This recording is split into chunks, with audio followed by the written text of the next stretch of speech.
Welcome back to Relaxant Qisas. Today's story is Kamil, written by Umera Ahmed.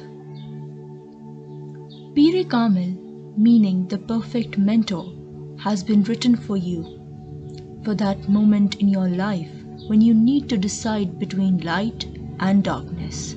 You may treat the path that leads to light, or if you wish, take the path that ends in darkness. Even in the light, one must watch one's step to avoid stumbling. Once in the dark, it makes no difference whether one can or cannot see where one is going. For the gloom darkens with every step till darkness becomes one's destiny. But sometimes in the dark, before the first misstep, one regrets the path taken and may want to turn back to that fork in the road of life where the journey began. Then the only solace is that voice that guides, and one has no choice but to listen and follow. Kamil is that voice that can guide one and can lead one from the dark towards the light, if one so wishes to take that path. And indeed, guidance is given to them who desire it. Let us once again listen to that perfect mentor. Chapter 1. My life's dearest desire? She fell into deep thought, the pen between her lips. Then drawing a deep breath, she gave a wan smile. Hard to say. Why is it hard? Javeria asked her. Because I desire so many things, and each one of them is so important for me, she replied, shaking her head. They were both sitting at the farther end of the auditorium, their backs to the wall. It was their 8th day at the FSC classes, and they spent their free period there. Nibbling salted peanuts one by one, Javeria repeated her question. What's your life's dearest wish, Imaama? Imaama looked at her with some surprise and pondered over the question.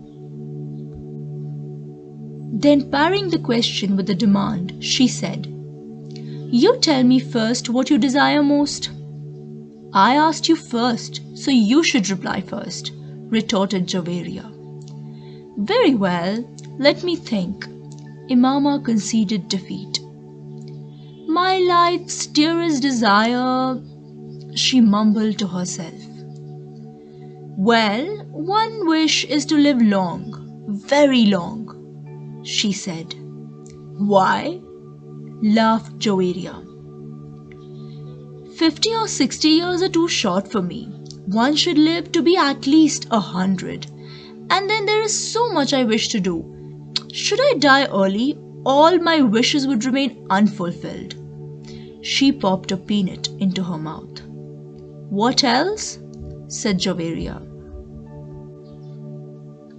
I want to be the most outstanding doctor in the country, the best eye specialist, so that when the history of eye surgery in Pakistan is compiled, my name will be at the very top of the list.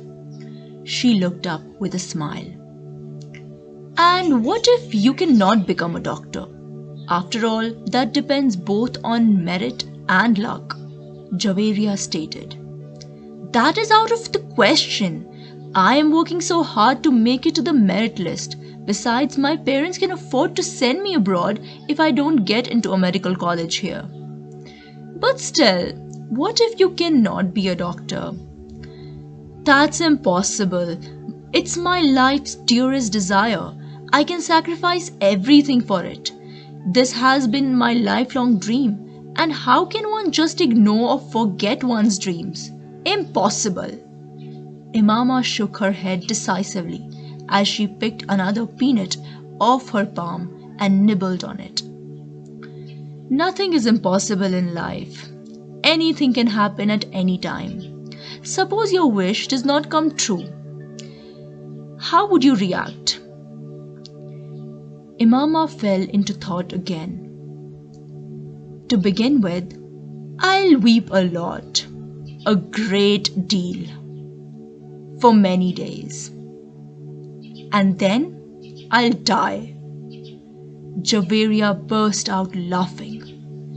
You just said you wanted a very long life and now you want to die?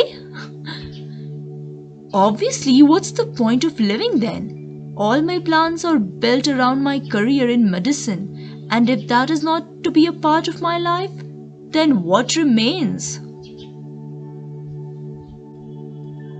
So you mean this one dream of your life will wipe out all the other dreams?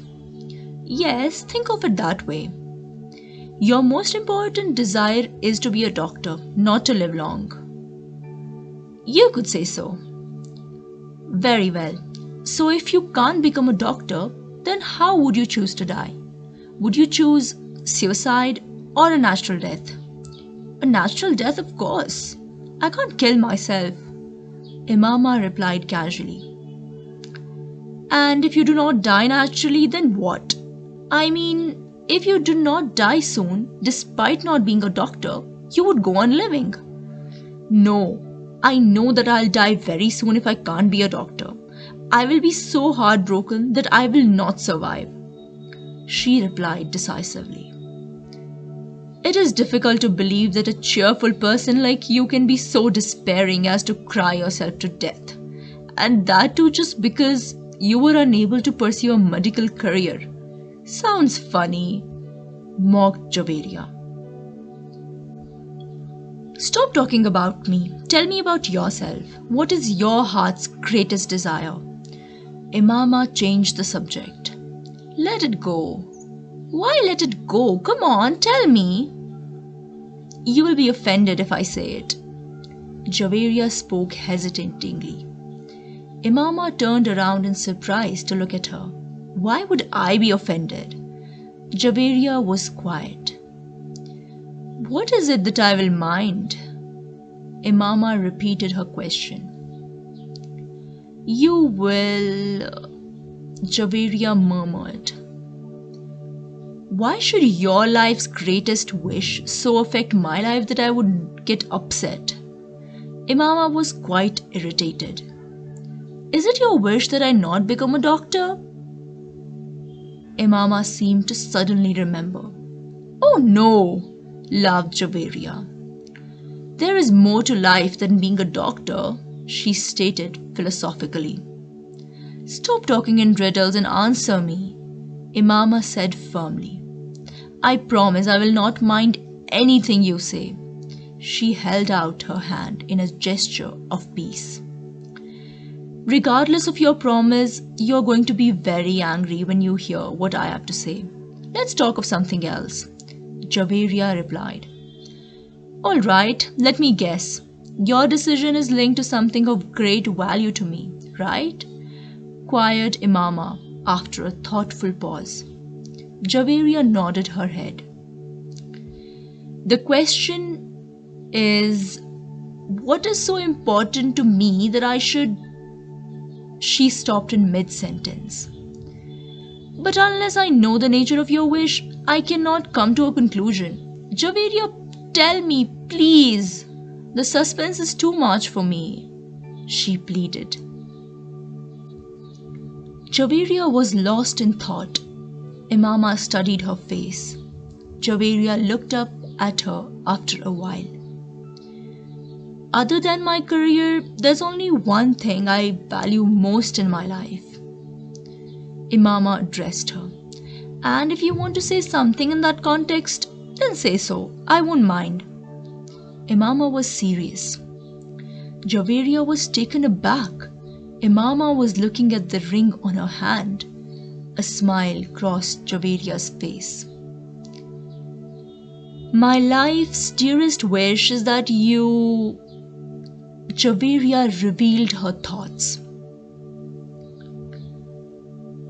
Imaama's face went white with shock. Javeria could not guess the impact her words had on Imaama, but the expression on her face showed that the reaction was much more intense than she had expected. "I did tell you that you would be offended." Javeria tried to redeem the situation, but Imaama stared back without a word.